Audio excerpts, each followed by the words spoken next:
এই তলত যিবিলাক ব্ৰাঞ্চ আছে এইটোকে চিঙি দিয়া হৈছে অলৰেডি, কিন্তু আপোনালোকে যদি খেতি কৰে তলত যিবিলাক ব্ৰাঞ্চ আছে এই ব্ৰাঞ্চবিলাক ছিঙি দিব।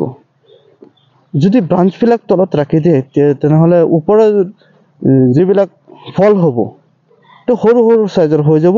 আপোনাৰ বজাৰত বিক্ৰী কৰিবলৈ হ'লে অলপ প্ৰব্লেম হৈ যায় আৰু ওজনৰ ক্ষেত্ৰত কম হয়, সেইকাৰণে বেপাৰো পছন্দ নকৰে।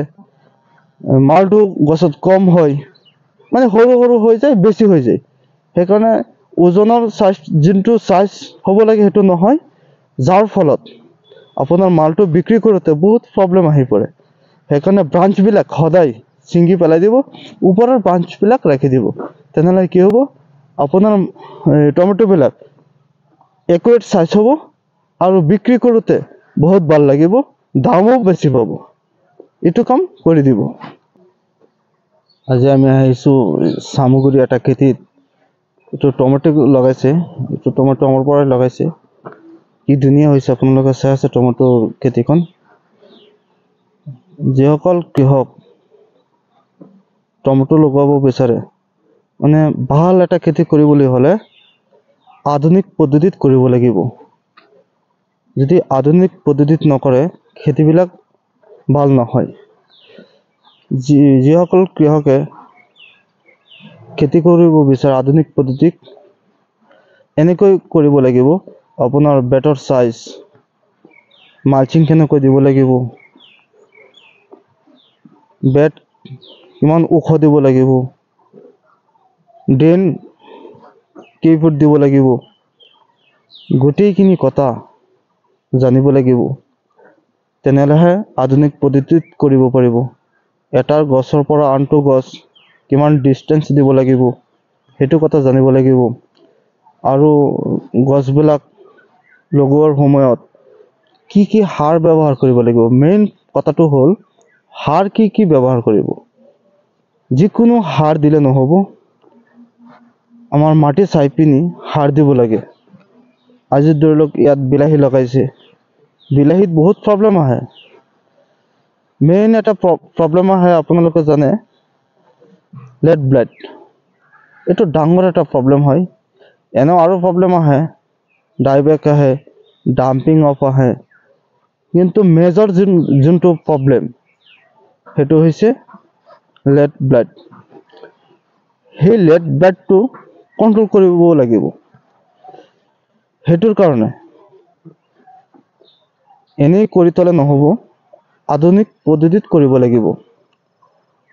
বিলাহী কৰিলে আপোনালোকে সদায় চিন্তা কৰিব বস্তুটো যাতে খেতিখন যাতে আধুনিক পদ্ধতিত হয়। এই বিলাহীত আকৌ নিমাটোড ধৰে, তাৰপিছত ফিজিৰিয়া মল্ড, বেক্টেৰিয়া মল্ড সেইটো ধৰি দিয়ে। সেইকাৰণে মাটি শোধন কৰিব লাগে। প্ৰায় মানুহে মাটি শোধন কৰাৰ কথা ক'লে ভাবে এটা কথাই, যেন মাটিত চূণ দিব লাগিব, মাটি শোধন হৈ যাব। আচলতে তেনেকুৱা কথা নহয়। মাটিৰ pH লেভেলটো মেইন কথাটো হৈছে আপোনাৰ 6ৰ পৰা 7.5, 6.5ৰ পৰা 7.5 লৈকে থাকিব লাগিব। নহ'লে টমেটো হওক, জলকীয়া হওক, যিকোনো খেতি কৰাটো অসম্ভৱ হৈ পৰিব। কাৰণ কি হ'ব, বেমাৰ বেছি আহিব। যদি আমি মাটিৰ লেভেলটো, pH লেভেলটো ঠিক কৰিব যাওঁ, তেনেহ'লে অনলি চূণ দিলে নহ'ব। আমাৰ দিব লাগিব, আমাৰ তাত কাৰ্বনিক এটা সাৰ আছে যিটো আমি কওঁ BGA 999। সেই BGA 999 দিলে কি হয়, আপোনাৰ মাটিৰ pHটো একদম একুৰেট আহি যায়, যিটোৰ কাৰণে আপোনাৰ টমেটো হওক বা জলকীয়া হওক 100% pH লেভেলটো ঠিক হৈ যায়। pH লেভেলটো ঠিক হ'লে কি হয়, pH লেভেলটো ঠিক হ'লে আপোনাৰ গছত বেমাৰ অহাৰ সম্ভাৱনা নাই, বেমাৰ নাহে। ফিজিৰিয়া মল্ড হওক, বেক্টেৰিয়া মল্ড হওক, সেইটো নাহে। সেইকাৰণে আগতীয়াকৈ pH লেভেলটো ঠিক কৰিব লাগে মাটিৰ, পাছতহে আমি ৰোপণ কৰিব পাৰোঁ গছবিলাক। এনেই ৰোপণ কৰিলেতো নহ'ব। আৰু ফাৰ্মাৰসকলে কি কৰে, ইউৰিয়া মাৰি দিয়ে, ছুপাৰ মাৰি দিয়ে, এনেকুৱাটো বস্তুটো নহয়। এনেকুৱা মাটিৰ pH লেভেলটো ঠিক নাথাকে আৰু তলতহে নামি যায় লেভেলটো, যাৰ কাৰণে গোটেই প্ৰজেক্টখন লছত পৰি যায়। সেইকাৰণে আমি নিমাটোড আছে বা ফিজিৰিয়াম মল্ট আছে, বেক্টেৰিয়াম মল্ট আছে, সেইটোৰ কাৰণে আমি BM ডায়মণ্ড ডি এটা প্ৰডাক্ট আছে আমাৰ কোম্পানীৰ, সেইটো আমি ব্যৱহাৰ কৰোঁ।